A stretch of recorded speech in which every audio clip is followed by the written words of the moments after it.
Hello, എല്ലാവർക്കും പുതിയൊരു വീഡിയോയിലേക്ക് സ്വാഗതം.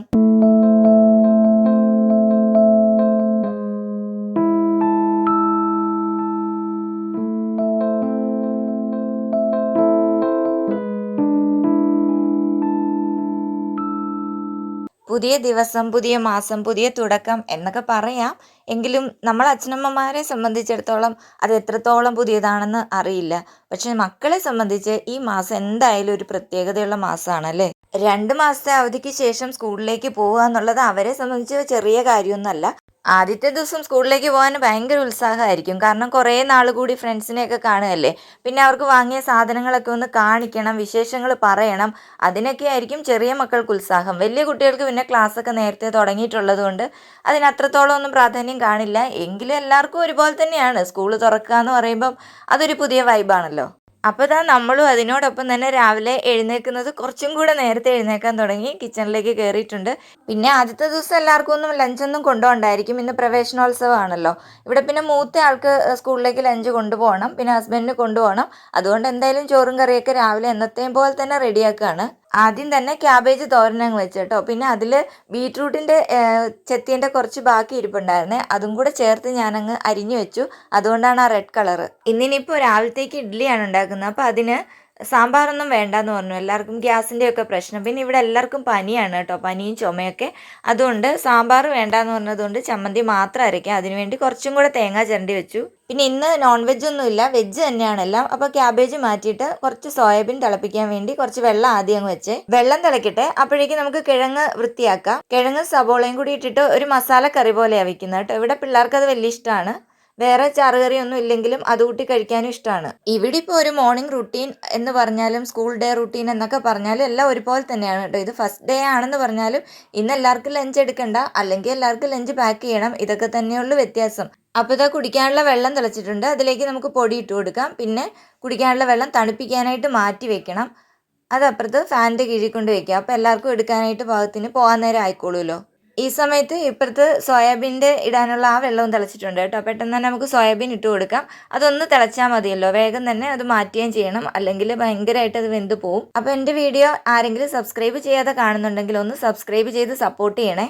അപ്പോൾ ലൈക്കും ഷെയറും കമൻറ്റും ചെയ്യാൻ മറക്കരുതേ. അപ്പോൾ ഇതാ കുടിവെള്ളത്തിൻ്റെ അതങ്ങോട്ട് മാറ്റി വെച്ചിട്ട് നമുക്ക് ചോറും കൂടെ തിളപ്പിക്കാൻ വെക്കാം. അവിടെ എല്ലാം തിളച്ച് വെള്ളം വീണത് നമുക്കൊന്ന് വൃത്തിയാക്കിയിട്ട് ചോറ് വയ്ക്കാം കേട്ടോ. പിന്നില്ലേ, ഞാൻ ഇതിനു മുമ്പ് 2 വീഡിയോ ഇട്ടിരുന്നു. ഒരു സ്നാക്സിൻ്റെ വീഡിയോയും പിന്നെ ഒരു കിച്ചൺ ക്ലീനിങ്ങിൻ്റെ വീഡിയോയും ആയിരുന്നു. പക്ഷെ എന്തോ ഈ വർഷം അങ്ങ് തുടങ്ങിയപ്പോൾ, ഈ വർഷം എന്ന് പറഞ്ഞാൽ ഞാനിപ്പോൾ 1 വർഷം കഴിഞ്ഞു കേട്ടോ വീഡിയോ ഇട്ട് തുടങ്ങിയിട്ട്. അപ്പോൾ ഇത് പുതിയ വർഷമാണല്ലോ, അപ്പം പുതിയ പുതിയ വീഡിയോ ഒക്കെ ഇടാം എന്ന് കരുതിയാണ് ഞാൻ ആ കിച്ചൺ ക്ലീനിങ്ങിൻ്റെ വീഡിയോയിൽ തുടങ്ങിയത്. അങ്ങനെ പുതിയ കാര്യങ്ങളൊക്കെ ഇടണം എന്ന് കരുതി. പക്ഷെ ആ വീഡിയോ യൂട്യൂബ് റിമൂവ് ചെയ്തിരുന്നു. കാരണം വേറൊന്നല്ല, മോളെ എൻ്റെ ഇടയ്ക്ക് ഓടി വന്നിരുന്നു. അവൾ മേളിൽ ടീഷർട്ട് ഇട്ടിരുന്നില്ല എന്നുള്ളതേ ഉള്ളൂ. ഇപ്പം കിടക്കുന്ന വീഡിയോയിൽ ഞാൻ ഓൾറെഡി ബ്ലർ ചെയ്തതായിരുന്നു കേട്ടോ. അതുകൊണ്ട് ആ പാർട്ടൊന്നും അല്ല. ലാസ്റ്റ് മഴ പെയ്ത് കഴിഞ്ഞപ്പോൾ മഴ പെയ്തു, കറണ്ട് പോയി എന്നൊക്കെ പറഞ്ഞിട്ട് ഞാൻ പുറത്തോട്ട് ഇറങ്ങി. പിന്നീട് അത് പകുതിയിൽ നിന്നിട്ടിട്ട് പോകുന്ന പോലെ ആവരുതല്ലോ എന്ന് കരുതി കറണ്ട് വരുന്ന സമയത്ത് ഞാൻ തറയൊക്കെ തുടയ്ക്കുകയും കുറച്ചും കൂടെ ക്ലീൻ ചെയ്യുകയൊക്കെ ചെയ്തു. അപ്പോൾ ഈ മഴ പെയ്യുന്നത് കൊണ്ടും കറണ്ട് പോകുന്നതുകൊണ്ടും ടി വി ഒന്നും കറക്റ്റായിട്ട് അവർക്ക് കാണാൻ പറ്റുന്നില്ല. അതുകൊണ്ട് അവർ ഓടി ഓടി വരികയായിരുന്നു കേട്ടോ. അപ്പോൾ ഓടി നടക്കുന്നതിൻ്റെ ഇടയിൽ കട്ട് ചെയ്ത് വിടുന്തോറും അതങ്ങ് ചെറുതായി പോകുന്നല്ലോ എന്ന് വിചാരിച്ച് ലാസ്റ്റ് ആയപ്പോൾ അത് നമുക്ക് കംപ്ലീറ്റ് ആക്കാൻ പറ്റുന്നില്ലല്ലോ എന്നൊക്കെ കരുതി ഞാൻ ലാസ്റ്റ് പാർട്ട് കുറച്ചങ്ങ് ഇട്ടിരുന്നു. അതാണ് യൂട്യൂബ് അങ്ങ് റിമൂവ് ചെയ്തു. എന്നിട്ട് കറക്റ്റ് മിനിറ്റും പറഞ്ഞു കേട്ടോ.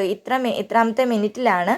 അതൊന്നുകിൽ നമുക്ക് അപ്പീലിന് പോവാം, അതല്ലെങ്കിൽ വീണ്ടും എഡിറ്റ് ചെയ്തിടാനാണ് മെസ്സേജ് വന്നിരുന്നത്. അപ്പോൾ ഞാനാണെങ്കിൽ വൈകുന്നേരമായിരുന്നു വീഡിയോ ഇട്ടത്.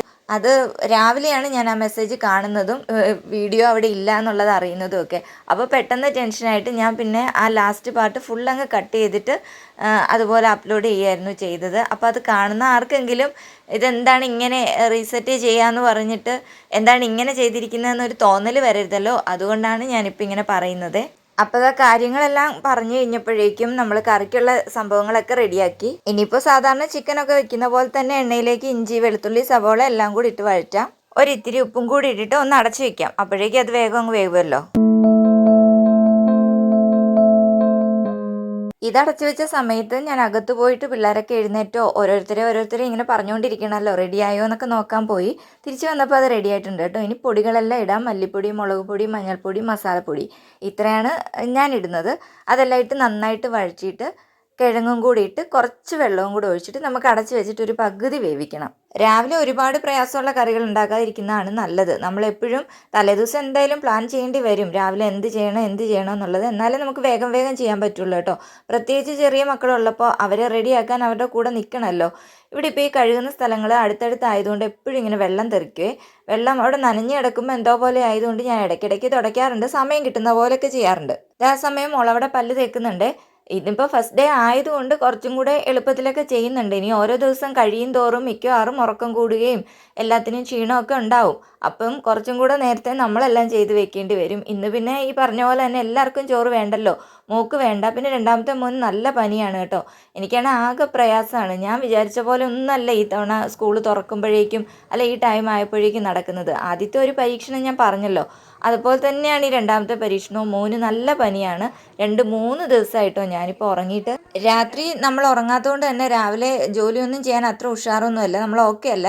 ചെയ്യേണ്ട കാര്യങ്ങളൊക്കെ അങ്ങ് ചെയ്തു പോകുന്നതേ ഉള്ളൂ, ഒന്നും ഓർഡറായിട്ടൊന്നും ചെയ്യുന്നില്ല. അപ്പം വീടൊക്കെ ആകെ അലങ്കോലമായിട്ടൊക്കെ കിടക്കുകയാണ്. അപ്പോൾ ഇതാ നമ്മുടെ പൊട്ടറ്റോ ഒരു പകുതി വേവായിട്ടുണ്ട് കേട്ടോ, നന്നായിട്ട് വെന്തിട്ടില്ല. ആ സമയമാണ് ഞാൻ സോയാബീൻ നന്നായിട്ട് കുതിർത്ത് കഴുകി വാരിയിട്ട് വെള്ളമൊക്കെ തോർന്നിരിക്കുകയാണല്ലോ അതങ്ങോട്ട് ഇടുന്നത്. ഇനി വെള്ളം ഒഴിക്കില്ല, അതങ്ങനെ തന്നെ ഇളക്കി പൊത്തി വെച്ചിട്ട് നന്നായിട്ട് കുറച്ച് സമയം കഴിയുമ്പോഴേക്കും അതിൽ നിന്നുള്ള വെള്ളം അങ്ങ് ഇറങ്ങും. അതിനുശേഷം നമുക്ക് ആവശ്യമുള്ളത്ര വെള്ളം ഒഴിച്ചൊഴിച്ചെടുത്താൽ മതി. ഈ സമയം ഇങ്ങനെ ചെയ്യുവാണെങ്കിൽ മസാലയെല്ലാം അതിനുള്ളിലേക്ക് പിടിച്ചിരിക്കും. പിന്നെ ഇനിയിപ്പോൾ രാവിലെ ഇഡ്ഡലിയാണ് ഉണ്ടാക്കുന്നത്, അതും കൂടെ നമുക്ക് വേഗം അടുപ്പിലേക്ക് വെക്കാം. എന്നിട്ട് വേണം ഇനി മോളെ കുളിപ്പിക്കാനും റെഡിയാക്കാനും ഒക്കെ. അപ്പോൾ കറിയാണെങ്കിൽ ഇടയ്ക്കിടയ്ക്ക് ഇളക്കിക്കൊണ്ടിരിക്കണം. അതിൽ നിന്ന് വെള്ളം ഇറങ്ങുന്നതുകൊണ്ട് പിന്നെ അടിയിൽ പിടിക്കുമെന്നുള്ള പേടിയൊന്നും വേണ്ട. പിന്നെ സാമ്പാർ വേണ്ടാന്ന് പറഞ്ഞിട്ടുള്ളത് കൊണ്ട് ചമ്മന്തി അരയ്ക്കാം. സാമ്പാറാണെങ്കിൽ തലേദിവസം ഞാൻ വെച്ചതിരിക്കുന്നുണ്ട് കേട്ടോ. മൂത്ത മോൻ എന്തായാലും സാമ്പാർ വേണം, അപ്പോൾ അത് ചൂടാക്കി അവന് കൊടുക്കാം. ബാക്കി എല്ലാവർക്കും ചമ്മന്തി ആണെങ്കിലും മതി. അപ്പോൾ പിന്നെ ഞാനിത് അരച്ചുകൊണ്ടിരുന്ന സമയത്ത് തന്നെ ഹസ്ബൻഡിന് കൊണ്ടുപോകാനുള്ളതിനകത്തേക്ക് അധികം വെള്ളം ഒഴിക്കാതെ ചമ്മന്തി അരച്ചത് കുറച്ചെടുത്തങ്ങ് മാറ്റി അടച്ചു വെച്ചു കേട്ടോ. ബാക്കിയിലേക്ക് കുറച്ചും കൂടെ വെള്ളം ഒഴിച്ചിട്ട് നമുക്ക് ഇഡ്ഡലിക്ക് കഴിക്കാൻ പാകത്തിന് നീട്ടിയെടുക്കാമല്ലോ. മൂത്ത മോൻ ഒരു 8 മണിയാകുമ്പോൾ പോകും, ബാക്കി 2 പേരും 9 മണിക്ക് പോകും, ഹസ്ബൻഡ് 9:30 പോകും. അങ്ങനെയാണ് ഇവിടെ എല്ലാ ദിവസത്തെയും ഒരു റുട്ടീൻ നടക്കുക. അപ്പോഴത്തെ ചമ്മന്തി അരച്ച് കഴിഞ്ഞു. സമയത്ത് ഇഡ്ഡലിയും കൂടെ വെന്തിട്ടുണ്ട്. ഇഡ്ഡലി ഞാൻ തണുക്കാനായിട്ട് മാറ്റി വെക്കുന്നതേ ഉള്ളൂ, അല്ലാതെ വെള്ളം ഒഴിച്ച് നനയ്ക്കുന്നൊന്നുമില്ല. 3 തട്ടും കൂടെ ഒന്നിച്ചല്ലാട്ടോ വെക്കുന്നത്. ആദ്യം 2 വെക്കുക, ഏറ്റവും മുകളിലത്തെ അടിയിലത്തെയും, പിന്നെ രണ്ടാമതാണ് ഇടയ്ക്കത്തെ വെക്കുക.